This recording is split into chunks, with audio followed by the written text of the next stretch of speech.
não vamos investigar não. Aí logo em seguida abre o Blue Book, livro azul, que dura vários anos. Uhum. Né? Quase de 50 até a década de 60, né? É. Então, você vê que as coisas não têm um bom senso ali, né? Os caras realmente estão fazendo coisas se contradizendo, né, ao longo da história. Uhum. E aí tem um evento bizarro, que é o Washington, imagem 5. Ah, isso é interessante. Aí, cara, Esse e foi... parece que o troço é casado, né? Esse dia foi louco, mano. Eles falam no grude, ó, é tudo pedra de granizo. Tá. Aí surge as naves em cima do Capitólio, em cima da Casa Branca. 52 isso? 52. 52. Isso é uma recriação, tá? Não é a imagem original, não tinha uma imagem boa na época, mas é uma recriação que fala que é a recriação perfeita do que aconteceu Um lá em monte de 52. objetos são observados lá. Em cima da Casa Branca e Capitólio. E mandaram caças Mandaram pra investigar. As velocidades dos OVNIs tinham mais de 11 mil km por hora, em radar, isso confirmado por documento. E o interessante disso é que tem um general brasileiro que ele estava em formação na Escola Superior de Guerra, que é o famoso general Moacir Uchoa, o general das estrelas. Ele estava se formando lá, era coronel, acho que na época, se formando para ser um oficial general. E quando acontece isso na década de 50, eles chamam os oficiais e falam: olha, vai ter um evento aqui em que vamos mostrar para vocês as entrevistas dos pilotos e vamos mostrar para vocês as imagens de radar, para vocês verem a reação do radar ao rádio junto com os OVNIs perseguindo os pilotos.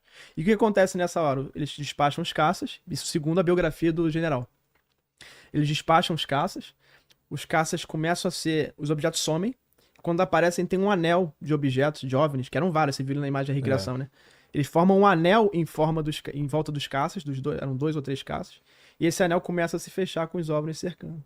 Quando ele estava quase chegando nos caças para colidir, os OVNIs desaparecem simplesmente. E você vê o Showa fala que tem o pânico, né, dos pilotos. Meu Deus, e os controladores, né, vendo aquele anel de OVNI se fechando e os caças ali no meio. Então é nisso, e os generais puderam levar as esposas. Então foi cada coronel ali da época da Escola Superior de Guerra, junto com as suas esposas para ver essa evidência, né, dos caças. Então você vê que o Brasil e os Estados Unidos eles estão muito bem entrelaçados na questão OVNI, porque senão não tinha por que os Estados Unidos convidarem o Brasil, né? Muito provavelmente porque esses fenômenos acontecem muito aqui e a gente sabe que realmente ao longo da história sempre aconteceu, né? Então talvez esse seja o interesse dos Estados Unidos com a gente. Por fim ali, já terminando, né, essa parte da história, tem um painel Robertson, né, imagem 6. Então, 52 Washington, 53... Aí eles tinham que dar uma resposta para isso, né? Todo mundo viu o OVNI, ficou na cara, teve esse evento com os pilotos, e 53 eles pegam o Robertson, que era um dos físicos mais brilhantes da CIA, e como é que a CIA faz? Ela vai e pega o moleque na escola, pega o moleque no ensino médio. Quem que é o moleque mais brilhante aí? Mapeia todo mundo, e aí dá uma bolsa pro moleque, um salário absurdo, que na verdade não é pra ele, é pra família, porque tem que comprar a família, se a família não quiser, tira o moleque. Então paga a família e ele é criado pela CIA, é formado, entra nas melhores faculdades, tudo pago. Aliciador de físico. Aliciador, exatamente. E assim que a CIA, as agências conseguem os melhores. Né? Desde moleque lá, fomentando isso. E o Robertson é isso. Ele era matemático também.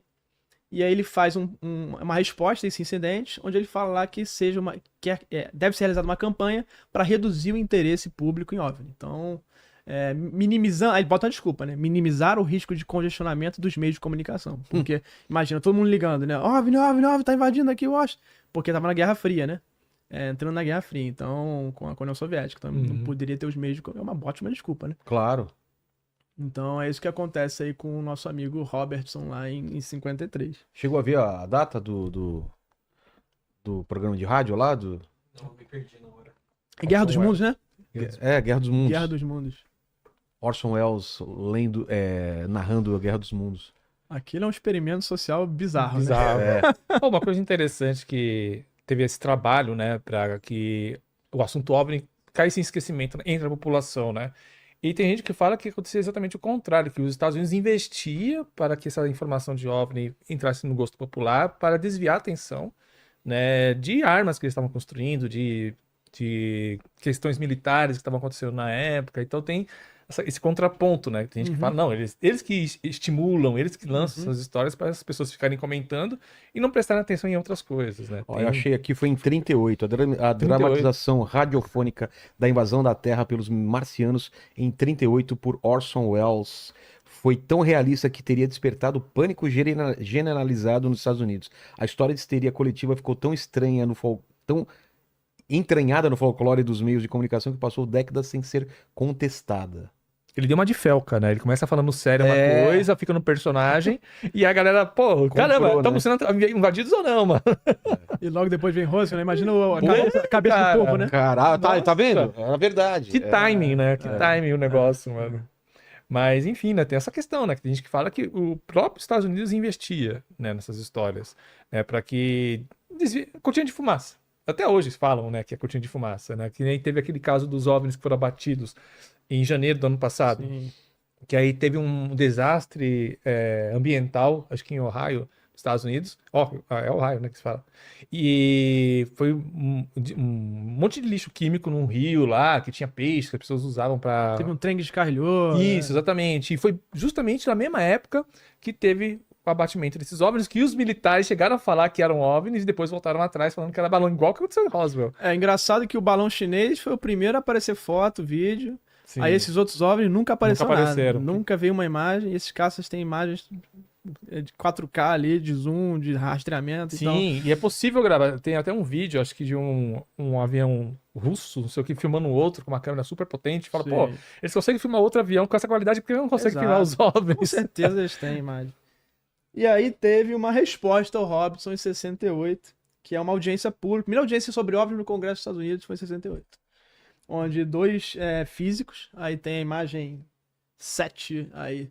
Um é o Esses Hynek, caras. o de baixo, o Hynek foi quem comandou o Blue Book, né? Era o cientista do Blue Book, do livro azul. E da cerveja também. Ele foi obrigado a falar que era gás do pântano.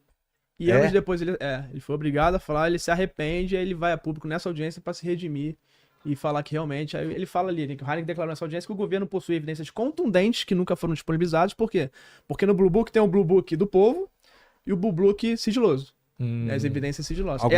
Uma parte foi liberada e a outra parte... As top contundentes nunca vieram. Então é isso que ele tá falando aí.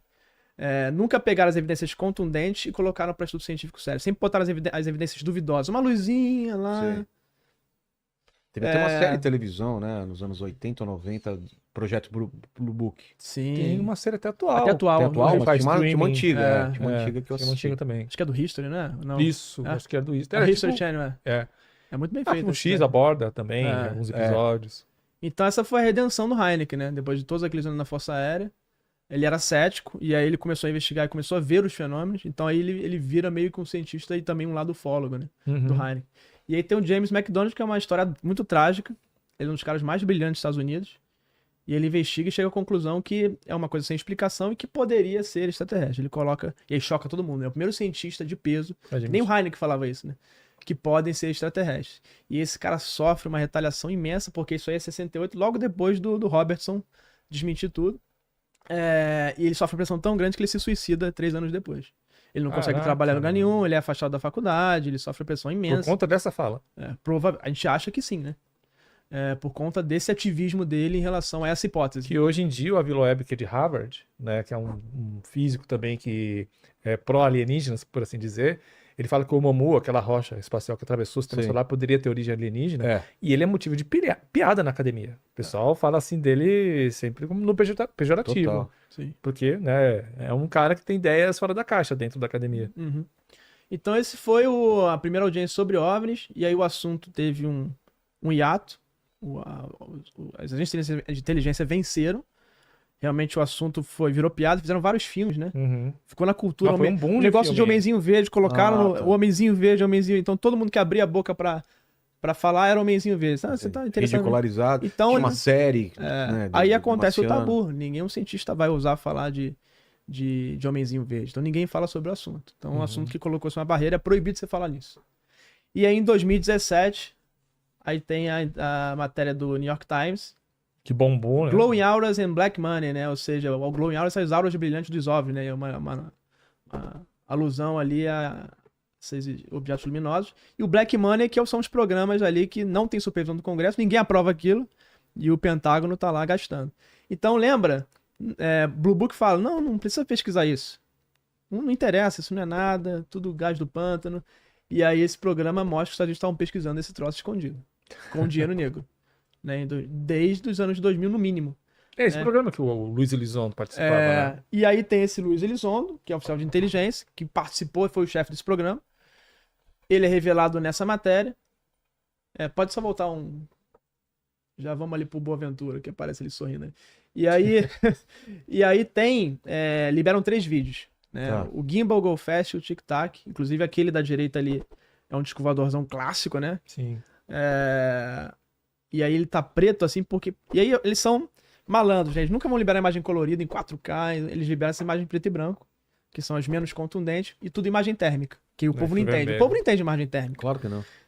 Você vê que o objeto tá preto ali, e aí tem o Travis Taylor, que foi um cientista que participou dessa força-tarefa, ele fala que o objeto tá tão preto que ele é quente.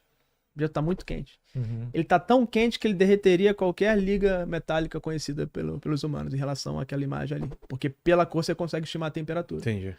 E você vê que ele é bizarro, que ele é branco em volta. Então ele é um objeto muito quente e o branco é frio. Ah, é? Então ele é um objeto muito quente, totalmente preto, E em volta dele é ele frio. gera alguma coisa gelada. Ele gera uma capa em Entendi. volta dele. Que é um princípio que falam que seria o funcionamento dos OVNIs. Por que o OVNI ele pode chacoalhar, fazer que nem uma bola de ping-pong e o cara que tá lá dentro não acontece nada com ele? Porque não é o OVNI que tá se mexendo, é o espaço que tá empurrando ele. Pega uma prancha de surf. Dobra. Como? Pega uma prancha de surf pra Tá. surfar. Não sei se vocês já surfaram, Já, eu tentaram. surfo. Você fica parado na prancha de surf. Certo. E a onda vai te levando. Você tá Uhum. paradinho ali, você tá confortável ali. parado. Os caras, na verdade, estão parados. Eles não É. sentem aceleração, desaceleração. Porque é o espaço que tá te movendo. É o Claro que não é a conceito da mesma dobra, coisa, mas né? é a melhor tentativa de simplificação, analogia. entendi. Uhum. Mas o cara tá ali paradinho, confortável, não tá levando tranco nenhum. A onda que tá ali. Então o espaço estaria levando o cara.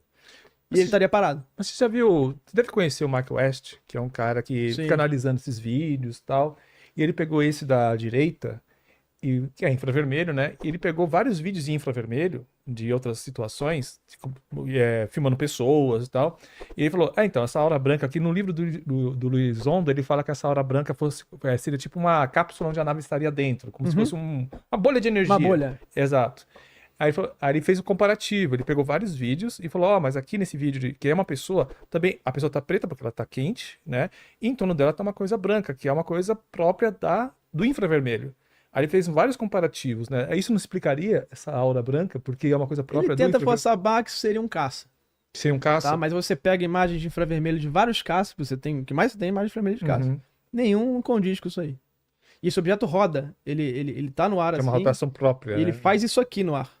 Então é algo bizarro e eu acho que o Microsoft força um pouco a barra nesse sentido. Ele é muito bom, faz análise muito boa, só que Uhum. nesse caso eu acho que ele tá equivocado aí. E tanto é que o ARO, o ARO hoje é o órgão esse nome bizarro, né? O órgão de Escritório de Resolução de Anomalias. É o Esse é novo o órgão de escritório. investigação de OVNIs dos Estados Unidos. O ARO fala que esse caso não tem solução. Você acha que o ARO não saberia se fosse uma aeronave isso? Ele É. adoraria falar que era uma aeronave. O ARO tá super interessado em jogar tudo pro tapete. Então, pra mim, isso de fato não tem explicação. E esse comportamento do ARO mostra bem isso. Uhum. Então, essa matéria ela foi uma quebra de tabu. A partir desse ano, os militares começam a falar. Os pilotos vêm a público. Os pilotos vão nos canais de TV. Piloto de caça, o Top Gun da vida real, que era o Dave Fravor, vem a público. Ele fala que perseguiu objetos bizarros, muito mais bizarros que esse objeto em forma de as famoso tic-tac. Sim, O objeto tem o formato e a cor e a aparência igual a uma balinha de tic-tac. sim. E que eles vêm saindo do fundo do mar. E aí começa a virar essa questão de extraterrestre para algo que poderia ser o ultra ou intraterrestre. intraterrestre, né? Ou algo extraterrestre que há muito tempo veio para cá e se estabeleceu aqui que está no fundo do mar. Então ontem saiu um documento mostrando que esses incidentes, toda hora que eles pegam os objetos, eles vão para as Ilhas Guadalupe. O radar mostra isso. Parte de lá, né? E as Ilhas Guadalupe são uma ilha que fica do lado do México.